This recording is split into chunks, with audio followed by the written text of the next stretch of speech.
আসসালামু আলাইকুম। আজকে সপ্তম শ্রেণীর যে গণিত প্রশ্নটি রয়েছে সেটি নিয়ে আলোচনা করব।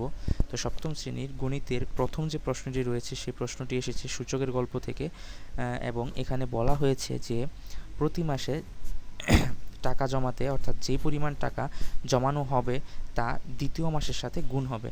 অর্থাৎ প্রতি মাসে টাকা জমানোর মাধ্যমে কিভাবে মাস শেষে একটি টেবিল ক্রয় করা যায়। তো বেশি কথা না বাড়িয়ে এখন প্রশ্নটি সলভ করা যাক। তো এখানে প্রথম প্রশ্নটি হচ্ছে সঞ্চয়ের হিসাব ছক আকারে লিখো।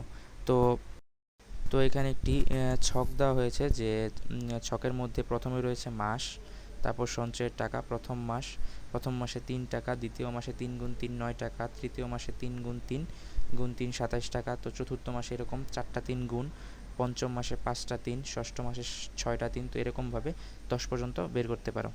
এখানে দ্বিতীয় যে প্রশ্নটি রয়েছে সেটি হচ্ছে সংখ্যাগুলো কি ছকের মাধ্যমে সূচক আকারে প্রকাশ করা যাবে, ব্যাখ্যা। তো হ্যাঁ, সংখ্যাগুলোকে সূচক আকারে প্রকাশ করা যাবে, কারণ এখানে প্রতিটি মাসেই সমান পরিমাণ টাকা জমানো হচ্ছে এবং প্রথম মাসে যে টাকা জমানো হচ্ছে তা দ্বিতীয় মাসে গুণ হচ্ছে। নিচে ছকের মাধ্যমে সূচক আকারে প্রকাশ করা হলো।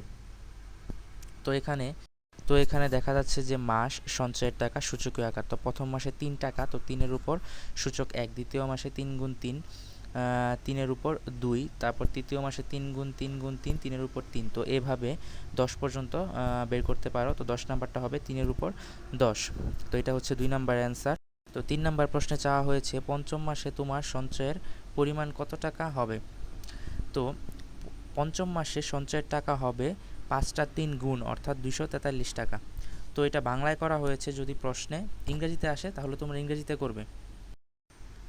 এখন 4 নাম্বার যে প্রশ্নটি সেটি হচ্ছে তোমার পরিকল্পনা অনুযায়ী টেবিলটি তৈরি করতে কত মাস টাকা সঞ্চয় করতে হবে।